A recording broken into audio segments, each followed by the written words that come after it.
Hello everyone, I'm Cody Krupp and welcome to sports. By this time of the week, most fans begin to concentrate on the upcoming Saturday for LSU football. But after 9 straight weeks of one of the hardest schedules across the land, it has reached a bye week. The talk around LSU football is still on the upset of number 3 Ole Miss, and Tiger TV sports reporter Johnny Lombardi has more from a wild Saturday night in Death Valley. The fans showed up to Death Valley Saturday night and stayed. Their noise played a crucial role in the Tigers' 10-7 upset over number 3 Ole Miss. After Ronald Martin's game-sealing interception, LSU fans stormed the field to celebrate the win, something that hasn't happened since 2002. The fans enjoyed it. The players enjoyed it. Except there was a vocal minority who didn't like it. The argument? That LSU is too big of a program to rush the field after winning a big game. Too big of a program for genuine celebration? Too big of a program for a real display of unity and joy? LSU fans rush the field. Get over it. Who gives a rip? This is college. This is what sports are about. Why are we turning it into drudgery? Are we that conceited?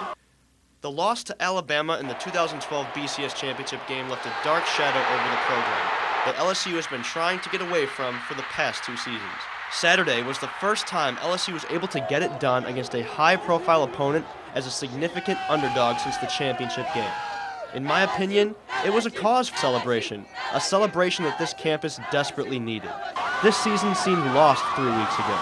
Now it has a new life going into a bye week. If LSU beats number 3 Alabama in 2 weeks, I don't think the students should rush the field. But for one Saturday last week against Ole Miss, I thought it was perfectly acceptable. Now, after upsetting the Ole Miss Rebels, LSU heads into their bye week before hosting another formidable foe, the Crimson Tide of Alabama. We all know what happened on this field 2 years ago when the Tide came to town. Reporting from Death Valley, Johnny Lombardi, Tiger TV Sports. Thanks, Johnny. Here is Les Miles' only media appearance of the week. The bye week falls once again the week before rival Alabama visits Baton Rouge and Tiger Stadium next Saturday, and will be a prime opportunity to get the squad back to full strength. Well, I think it was 9 straight games, correct? In 9 straight games where, there's some bumps and bruises there that, and a couple extra days of non-practice really make a difference. So, you get to the back end of the season, really with 2 open dates in the next 3 games, should be pretty fresh. The College Football Playoff Selection Committee released its first round of rankings Tuesday that will determine the 4 teams selected into the championship tournament. The SEC dominated the charts with 3 of the top 4 teams reigning from the Southeastern Conference. LSU falls in at number 19 with Nick Saban and the Crimson Tide visiting the Bayou next weekend, coming in at 6th. LSU continues to be one of the hottest teams in all of college volleyball as they pass over the halfway mark of the season. A big weekend that kicks off with Halloween in the PMAC, and then a trip to Fayetteville looms on Sunday. But this team is ready to make a run.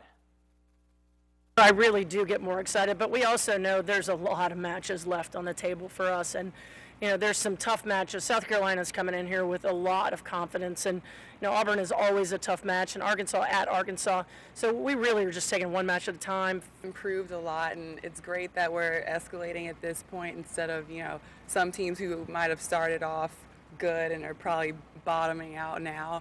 We're just at a steady pace, and we've been on a roll. Coming up this weekend with the football team off, catch the ladies taking on South Carolina Halloween night right in the friendly confines of the PMAC, and then Sunday they travel to Arkansas to take on the Razorbacks. That's all the time today for sports, but don't go anywhere. More Newsbeat is coming your way after the break, but we leave you with Coach Miles talking costumes and Halloween.